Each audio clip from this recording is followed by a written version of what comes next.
आज हमारे साथ एक ऐसी पर्सनैलिटी हैं जिन्होंने यूपीएससी सिविल सर्विसेज एग्जामिनेशन 2023 में ऑल इंडिया 58 रैंक हासिल की।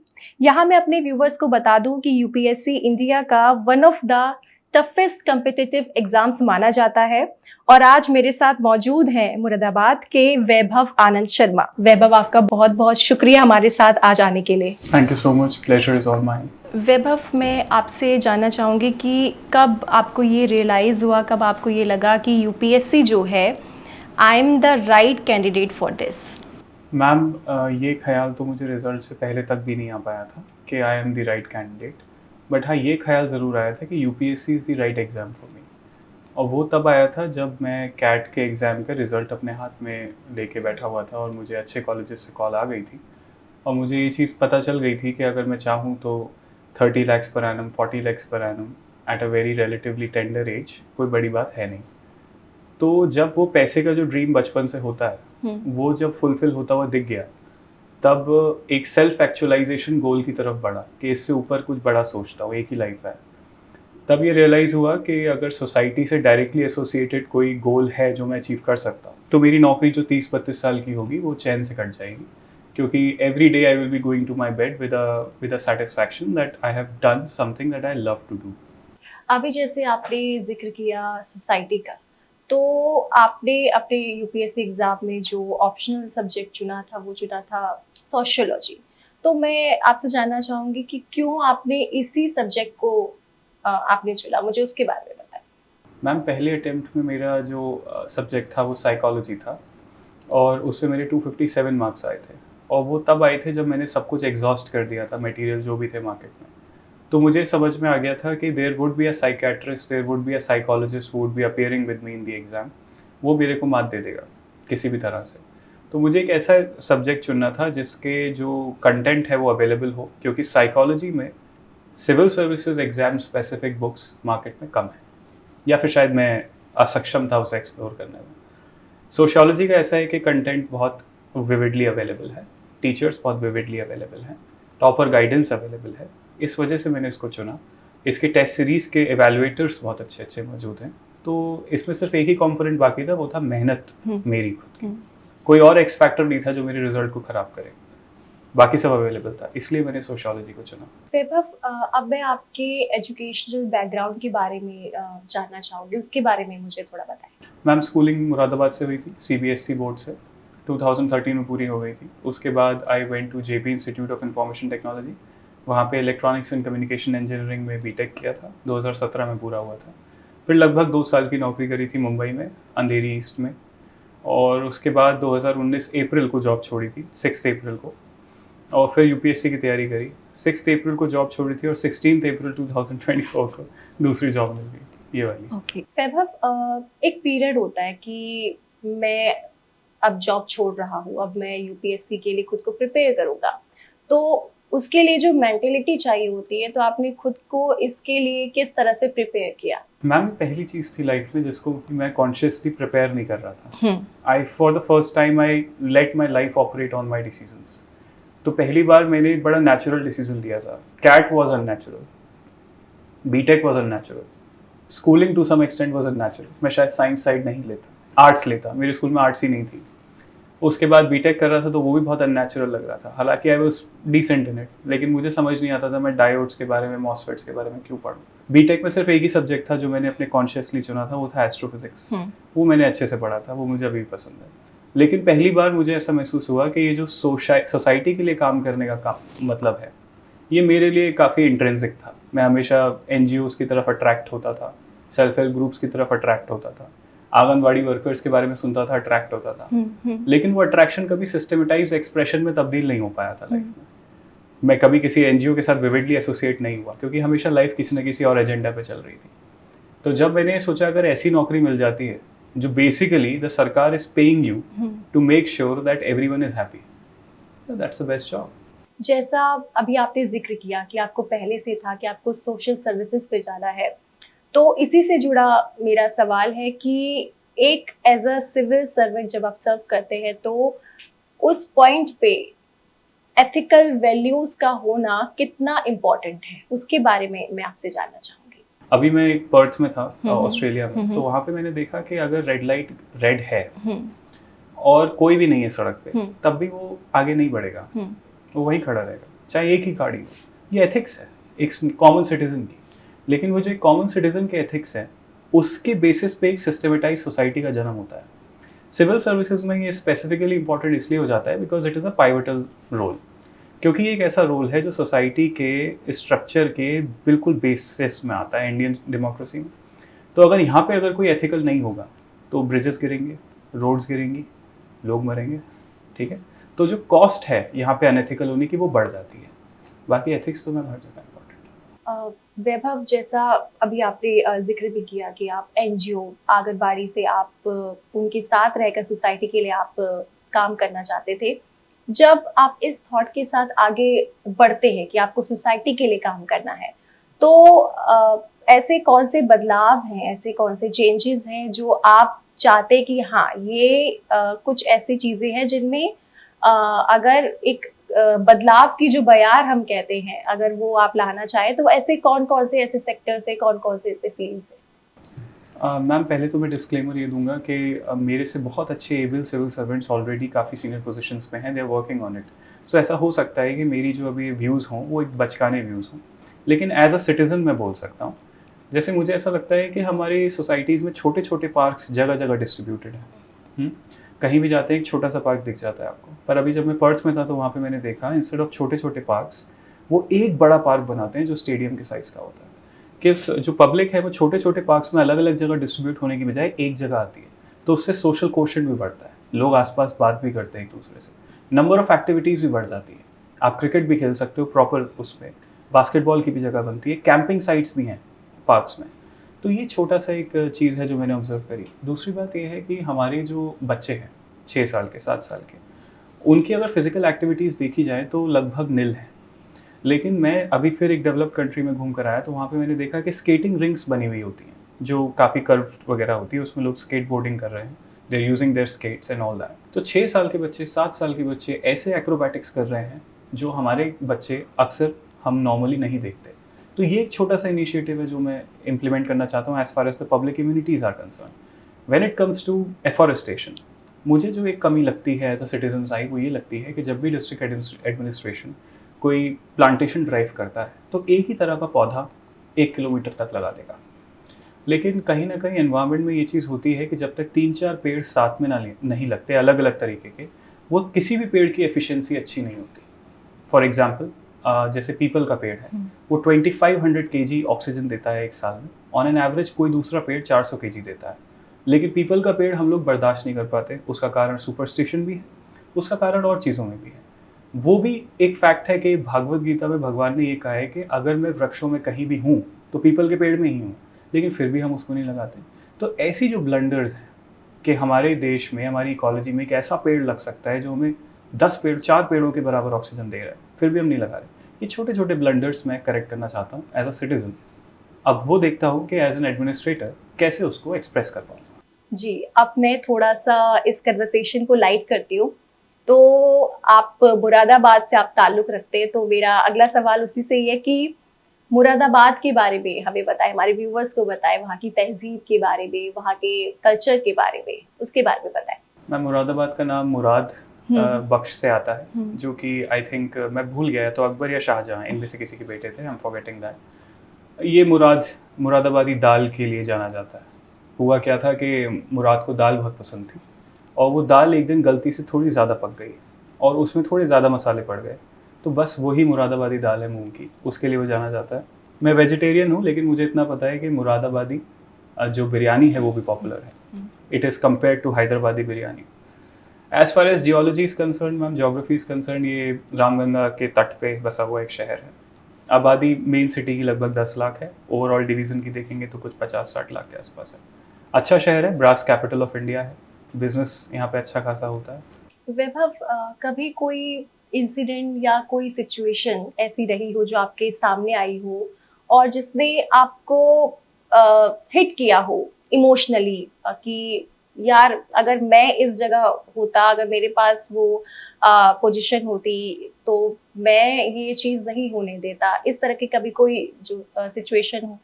Ma'am United Nations Environment Protection report के यूएनईपी की रिपोर्ट के हिसाब से Moradabad second most noise polluted city है in the world after Dhaka. तो अक्सर ऐसा होता था कि मैं रात के 2 बजे 2:30 बजे पढ़ रहा होता था और बहुत ज़्यादा आवाज़ें आ रही होती थी, किसी डीजे की, नहीं तो कभी किसी रिलीजियस प्रोसेशन की, और मैं अक्सर कॉल कर देता था पुलिस को। तो मुरादाबाद में पुलिस आई भी रात के 3 बजे और मैं बहुत परेशान था और सब लोग सो रहे थे, मैं अकेला पढ़ रहा था। मैंने दरवाज़ा खोला बड़े धीमे धीमे से कि कोई जाग ना जाए, और पुलिस वाले घर के सामने वाले चौराहे पे अपनी पीसीआर वैन के साथ थे। मैं वहाँ गया। जैसे ही वहाँ गया उन्होंने बड़ी बदतमीज़ी से पूछा, तू है कौन? तूने फ़ोन कैसे कर दिया? तूने फ़ोन करा हेडक्वार्टर को सीधा, हमें आना पड़ा यहाँ पे, तुझे समझ में भी आता है हम कहाँ से आए? मैंने कहा उनसे कि मैं समझता हूँ आपकी नाइट ड्यूटी है एंड ऑल दैट, पर मेरी भी दिक्कत है, मैं पढ़ रहा हूँ, मैं सिटीज़न हूँ, ये सारी व्यवस्था अल्टीमेटली मेरे लिए है और ये आवाज़ आ रही है। उन्होंने कहा कहाँ आ रही है आवाज़?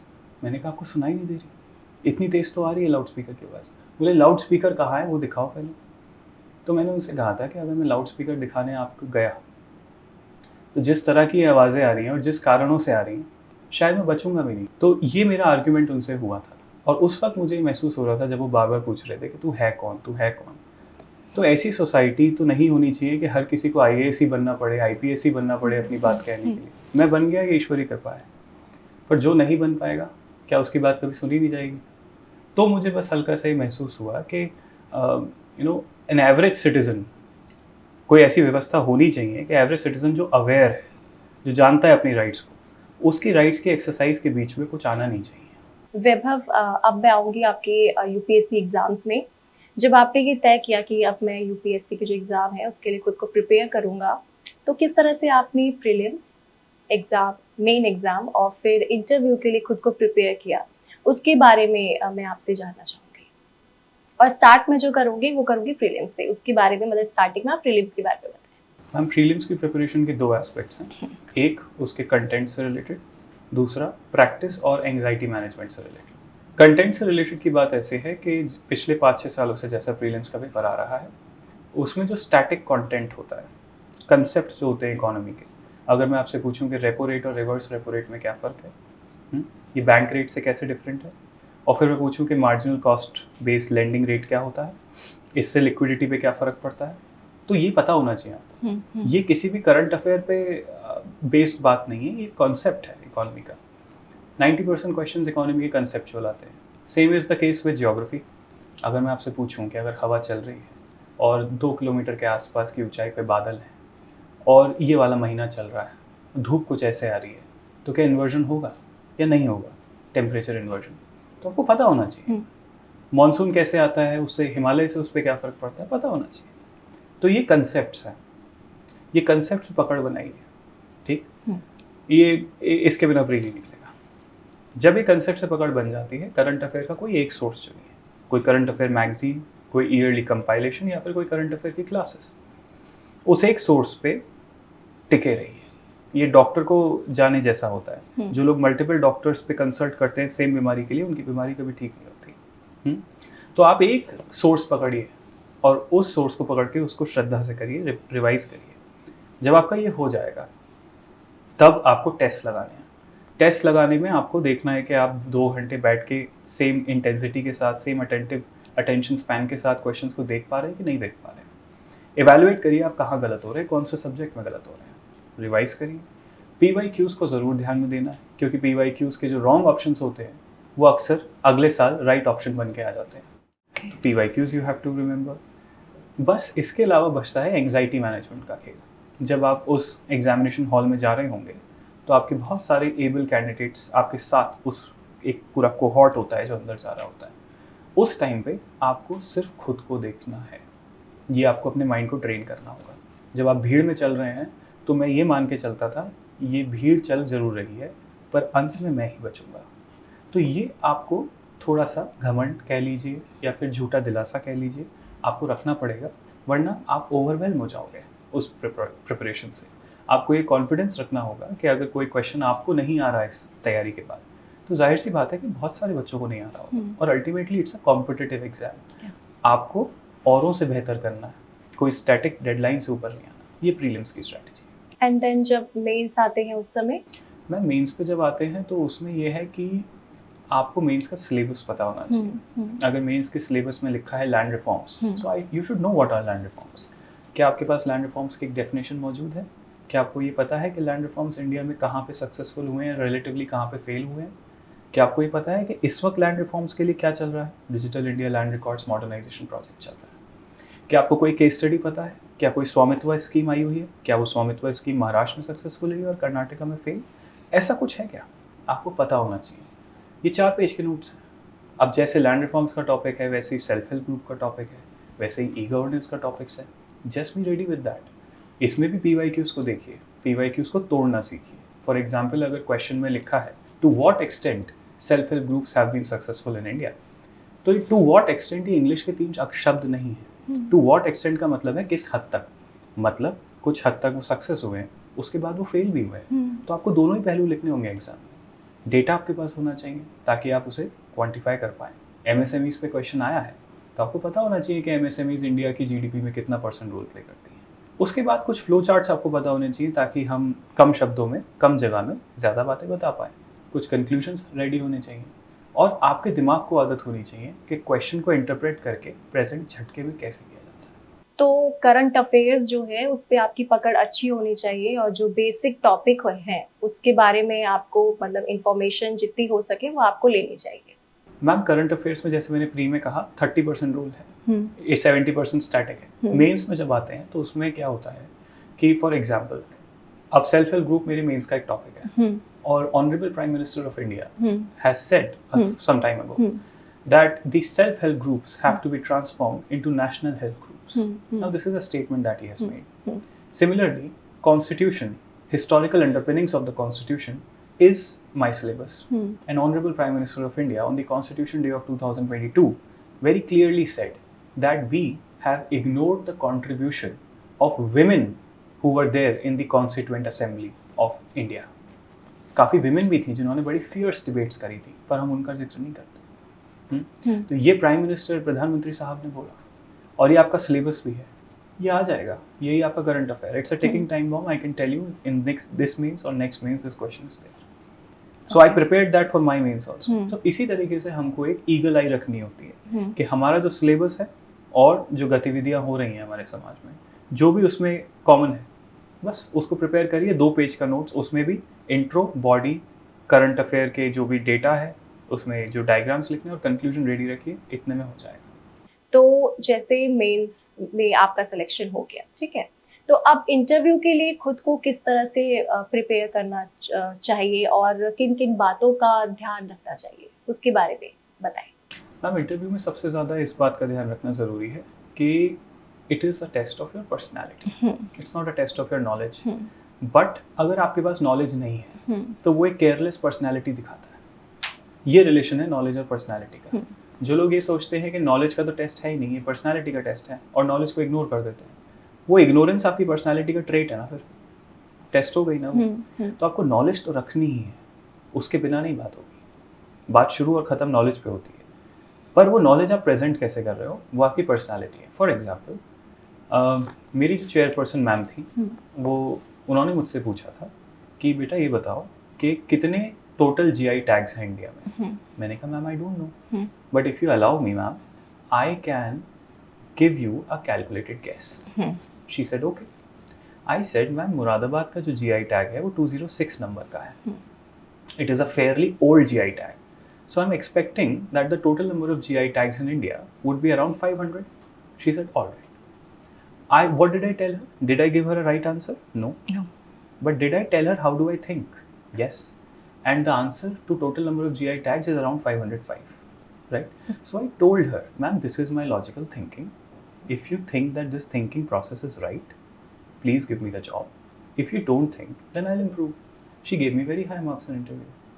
So this is what interview is. Similarly, ma'am, if I tell you another incident, she also asked me that which is the product which has maximum number of GI tags across the world. I said, ma'am, I again don't know. But because GI tag is geographical indication tag, I said, ma'am, I can guess that it should be an agricultural commodity. She said, all right, let's move on. But the other member of the board, he asked ma'am, I'm curious, which is that commodity? And she laughingly said that it is wine. Wine is an agricultural commodity. Yeah. So this way, I presented my thought process to the board. I did not give them right answers. We all do not have right answers to many questions, but it's a thought process that matters. That needs to be conveyed in the interview. जो अभी 16 जून को prelims भी हैं, तो जो candidates इसके लिए खुद को प्रिपेयर कर रहे हैं, उनको आप क्या कहना चाहेंगे? उनको क्या आप एडवाइस देना चाहेंगे? मैम, उनको तो मैं ये कहूँगा कि पहले तो टेंशन मत लीजिए, तैयारी करिए, आपने अपनी तैयारी पे यकीन करिए।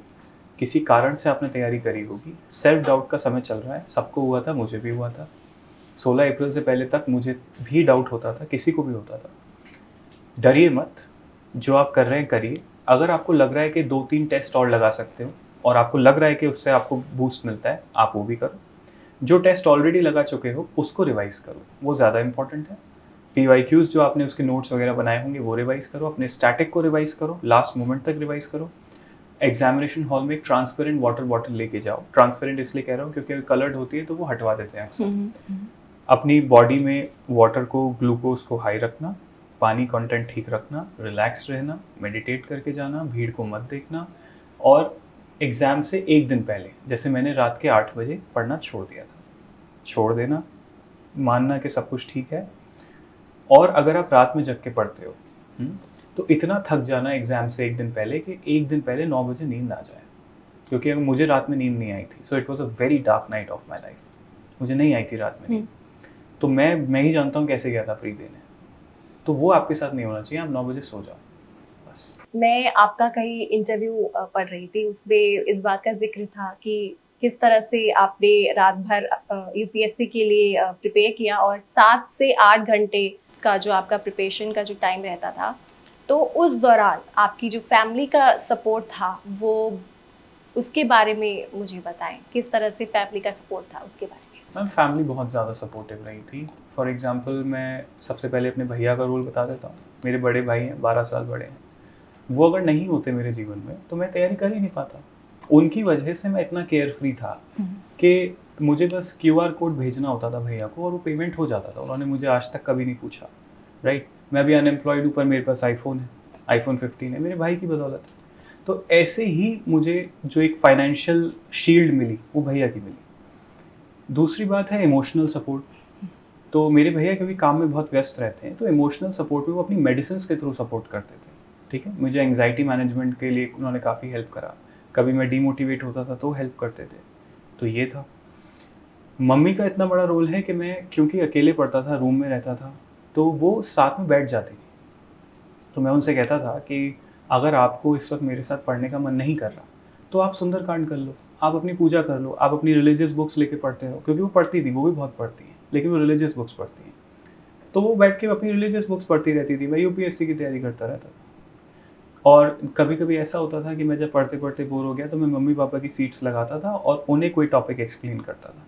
उनको भी मज़ा आता था, मुझे भी पढ़ाने में मज़ा आता था।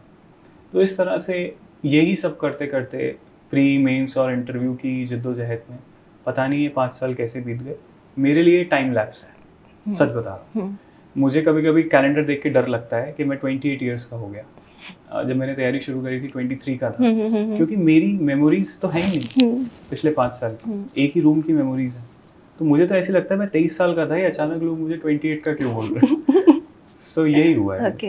वैभव, मैं आपसे जानना चाहूँगी कि जो लोग UPSC की तैयारी करते हैं या कर रहे हैं, कौन से ऐसे सोर्सेज हैं या रिसोर्सेज हैं जो वो देख सकते हैं और आप उन्हें सजेस्ट करना चाहेंगे? सजेशन के तौर पे बोलूँगा कि एथिक्स में सबको बहुत प्रॉब्लम आती है। मेरी प्रॉब्लम पीयूष सर ने सॉल्व करी थी, अभी बाजीराव में पढ़ाते हैं। मुझे नहीं पता कि उनका स्टैंड अलोन कोई कोर्स है कि नहीं, पर मेरे वो टीचर थे। करंट अफेयर्स में बहुत लोगों को दिक्कत आती है, तो सुदर्शन लोधा सर हैं, उनका इंस्टीट्यूट है टारगेट UPSC, आप उनकी हेल्प ले सकते हैं। फ्री रिसोर्सेज की बात करें तो स्लीपी क्लासेस है एक, और वो फ्री रिसोर्सेज उसके बहुत सारे हैं, आप वो भी यूज़ कर सकते हैं। और इसके अलावा जो PT 365 वगैरह है वो सब यूज़ करते हैं उन्होंने, मैंने भी यूज़ किया है। यही सारे रिसोर्सेज मुझे अभी दिमाग में आ रहे हैं। मेरे यहाँ पे कलीग्स भी हैं, तो आप में से अगर कोई वैभव से सवाल पूछना चाहता है तो प्लीज एक बार। सर, एक्चुअली जैसे हम देखते हैं कि हमारा प्री नहीं निकल रहा है, मेंस नहीं निकल रहा है, या फिर कोई उनके लास्ट अटेम्प्ट बचे होते हैं, तो वो बहुत वर्कलोड आ जाता है उनके ऊपर, फैमिली का प्रेशर, फ्यूचर का। हाँ। तो उसको हम कैसे हैंडल करें? और मतलब अगर हमें जैसे इन केस या फिर कोई एक रेयर ऐसा मोमेंट बन जाए कि यूपीएससी नहीं निकला, तो उसके बाद आगे की जर्नी कैसे कर सकते हैं? सर जैसे कि मैं आपके आई रिस्पेक्ट योर क्वेश्चन, पर मैं इसमें एक बात ऐड करना चाहता हूँ। जैसे आपने कहा रेयर एक मोमेंट बन जाए, रेयर नहीं है, बहुत कॉमन मोमेंट है। रेयर तो सक्सेस है इस एग्जाम में, क्योंकि इतना कॉमन है। प्लान बी अगर ना भी हो, प्लान का मतलब होता है कि आपको हर एक्शन पता है, प्लान ना भी हो, आइडिया भी तो होना ही चाहिए। मुझे भी था। अब एग्जाम का रिजल्ट आने वाला था और मैं ये सोच रहा था कि मुझे पोस्ट ग्रेड कौन से कॉलेज से करनी है, क्योंकि मुझे पता था कि बहुत बड़ा चांस है कि मैं नहीं निकाल पाऊंगा। तो मैं पोस्ट ग्रेजुएशन के लिए अब रेडी था, क्योंकि मुझे पता था 28 ईयर्स का हो गया हूँ और नहीं कर पाऊंगा। इस बार होगा तो होगा, नहीं होगा तो नहीं होगा। सिचुएशन यहाँ तक भी थी कि अगर मैं IRS वगैरह बनता तो डेफिनेटली मैं ट्राई करता IAS बनने का, लेकिन अगर मैं कुछ भी नहीं बनता, मैं इस साइकिल से निकल जाता शांति से। हमारे दिमाग में ये इसलिए भरा हुआ है क्योंकि हमें लगता है कि जब तक हम IAS नहीं बनेंगे, IPS नहीं बनेंगे, कोई हमें वैल्यू नहीं करेगा। पर इस सोसाइटी को हमें ट्रांसफॉर्म करना है। वैल्यू हमें सबको करना है। MMA फाइटर्स को आप वैल्यू कर रहे हैं, हॉकी के प्लेयर्स को वैल्यू कर रहे हैं आप। तो हर जगह हमारा जो वैल्यू सिस्टम है वो कंसंट्रेटेड है। स्पोर्ट्स में कंसंट्रेटेड है क्रिकेट की तरफ, एक्टिंग के फील्ड में कंसंट्रेटेड है स्टार्स की तरफ। एक्टर्स को तो हम देखते ही नहीं। वैसे ही अपने को करना है, रिलैक्स रहना है। एक हेल्दी सोसाइटी बन रही है। IAS IPS बनना मजबूरी नहीं है आपकी, आपका ड्रीम था, ठीक है, अच्छी बात है। आप सोसाइटी के लिए कुछ करना चाहते थे, बहुत अच्छी बात है, लेकिन 5 साल लगा दिए। अब रियलिटीज़ को समझिए, विजन बी को समझिए, प्लान बी को समझिए, उसके लिए भी कुछ करिए। उसके साथ करते करते आप अपने ड्रीम को जिंदा रख सकते हैं। आपके अटेम्प्ट्स बाकी है तो आप वो भी कर सकते हैं। प्लान बी भी कोई ख़राब नहीं है। आप प्लान बी में जाके भी अच्छा खासा करके सोसाइटी के लिए शायद IAS IPS से ज़्यादा कुछ कर पाएंगे, ये मेरा मानना है। Okay, anyone else? कोई और? सर आपने जैसे बोला कि आपने बहुत सारी मेहनत करी, स्ट्रगल करा और जो आपको लाइक सक्सेस मिली, बट उस बीच में आपने अपनी पर्सनल लाइफ और स्टडी लाइफ जो आपकी चल रही थी 60 और की सिटिंग्स, वो कैसे मैनेज करी थी? जैसा कि मैंने मैम से कहा, पहले तो मैं ये क्लियर करना चाहता हूँ, मैंने स्ट्रगल नहीं किया, इस बार नहीं किया यूपीएससी में। इस बार का मतलब ये जो मेरा डिसीजन था यूपीएससी का, 5 साल भले ही लगे, लेकिन ये एक ऐसा डिसीजन था जो मैंने अपने दिल से लिया था, इसलिए जो भी मैं कर रहा था वो स्ट्रगल नहीं था। ठीक। दूसरी बात ये है कि जैसे आपने कहा पर्सनल लाइफ और study life, my study is very personal to me, right. So जो मैं पढ़ रहा था, मैं कारणवश नहीं कर रहा था, मुझे मज़ा आ रहा था पढ़ने में।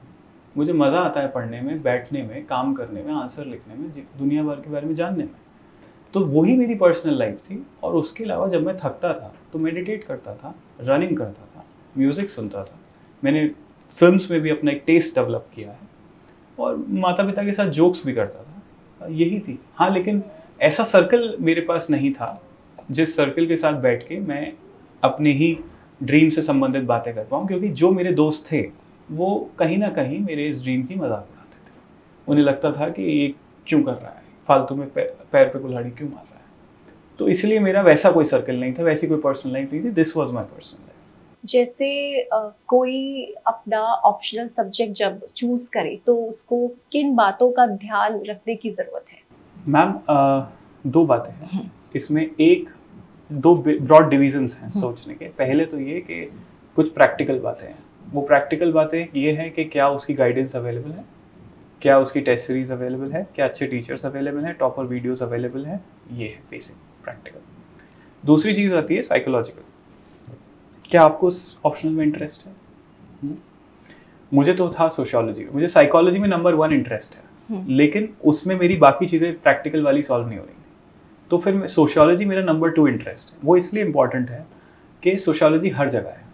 आप फॉर एग्जांपल पैट्रियार्की की बात करके देखिए किसी से, किसी से भी करके देखिए। इंडियन सोसाइटी में 80% मर्दों से अगर आप बात करेंगी, आप पैट्रियार्की की बात करके देखेंगे, आप उनकी आंखें देखना, गुस्से से भर जाएंगी। ठीक है, वो चिढ़ जाएंगे, उन्हें लगेगा कि नहीं ये थोड़ी, ये गलत है ना, ये सही नहीं है, हाँ फीमेल्स कंट्रोल में रहनी चाहिए। ऐसे स्टेटमेंट्स आपको सुनने में आ जाएगा। तो आपको हर जगह दिखेगा सोशियोलॉजी, तो हर जगह है। ठीक है, एवरीवेयर इट इज़। मेरे नाम में है वैभव आनंद शर्मा। आनंद मेरे पापा का नाम है, ठीक। मम्मी का नाम ममता है, वो नहीं आया यहाँ पे। तो हमारी सोसाइटी लेकिन पहले जो है विमेन सेंट्रिक भी थी, जानकी नंदन, यशोदा नंदन, राइट। तो ये आप जब देखेंगे तो आपको समझ में आएगा कि सोशियोलॉजी इज़ एवरीवेयर। तो मुझे अच्छा लगा नंबर 2 इंटरेस्ट भी था, अच्छी गाइडेंस वगैरह भी थी, दोनों का कॉम्बिनेशन मिला, 296 नंबर आ गए। वैभव, जाते जाते टॉप 5 टिप्स जो यूपीएससी की तैयारी कर रहे हैं उनके लिए आपकी तरफ से प्लीज। पहली टिप तो ये है, इंटेरोगेट करिए अपने इस ड्रीम को यूपीएससी करने के, कि क्या ये ड्रीम आप सोसाइटी की वजह से देख रहे हैं या फिर सच में आपको कुछ दिख रहा है इस एग्जाम में। दूसरी टिप ये है कि नॉइज और साउंड को डिफरेंशिएट करिए। साउंड क्या है? Sound is only previous year questions and the syllabus that UPSC has given you, उसके अलावा सब नॉइज है। तीसरी बात ये है कि फाउंडेशन कोर्स अगर आप अफोर्ड कर सकते हैं तो आपको उससे हेल्प मिलेगी, और अगर आप अफोर्ड नहीं कर सकते हैं तो आप माइक्रो कोर्सेज को भी तलाशिए। बहुत सारी ऐसी छोटी छोटी कोचिंग इंस्टीट्यूट्स आ गए हैं जो आपको आपकी वीकनेस के हिसाब से कोर्स देंगे। अगर आप एथिक्स में वीक हैं, सिर्फ एथिक्स का एनरिचमेंट कोर्स ले लीजिए। इकोनॉमी में वीक हैं तो सिर्फ इकोनॉमी का ले लीजिए। चौथी बात मैं कहूँगा, मेंटल हेल्थ को बिल्कुल इग्नोर मत करिएगा, ठीक है। आपकी मेंटल हेल्थ आपकी एक बहुत इंपॉर्टेंट एस्पेक्ट है। हम फिजिकल हेल्थ को बहुत सीरियसली लेते हैं, मेंटल हेल्थ को इग्नोर कर देते हैं। अगर आप परेशान हैं, एंग्शियस हैं, नर्वस हैं, तो इसका मतलब ये नहीं है कि आप पागल हैं, ठीक है। आपके पास एक माइंड है, एक ब्रेन है, वो कभी कभी ऊपर नीचे होता रहता है। पांचवी बात मैं ये कहूँगा कि प्रैक्टिस ज़रूर करिए, PYQs को देख के या फिर आपके जो मॉक्स हैं उन्हें देख के, क्योंकि practice makes a human perfect, right. तो प्रैक्टिस के बिना आप ये काम नहीं कर पाएंगे। आप ये मत सोचिएगा कि you will write a perfect answer one day. आप जैसा भी है कोशिश तो करिए लिखने की, स्क्रिबल करिए पेपर पे, वही बेबी स्टेप्स आपको आगे ले जाएंगे। थैंक यू सो मच वैभव, हमारे साथ जुड़ने के लिए और अपना कीमती समय हमें देने के लिए। Thank you so much. My pleasure, pleasure is all mine. तो ये थे हमारे साथ वैभव आनंद शर्मा, जिन्होंने हमारे साथ उनकी जर्नी शेयर की कि किस तरह से उन्होंने खुद को यूपीएससी के लिए प्रिपेयर किया। और मुझे उम्मीद है कि आपको उनकी इस जर्नी से इंस्पिरेशन ज़रूर मिलेगी, और DNA 24 आपके लिए इस तरह की इंस्पिरेशनल स्टोरीज लाता रहा है और आगे भी लाता रहेगा। देखते रहिए DNA 24, कहानियां हिंदुस्तान की। जो है आपके आसपास, आपके शहर का खास, वो दिखाएगा आपको DNN 24, आपका अपना डिजिटल न्यूज नेटवर्क। तो फिर कीजिए लाइक, सब्सक्राइब और फॉलो।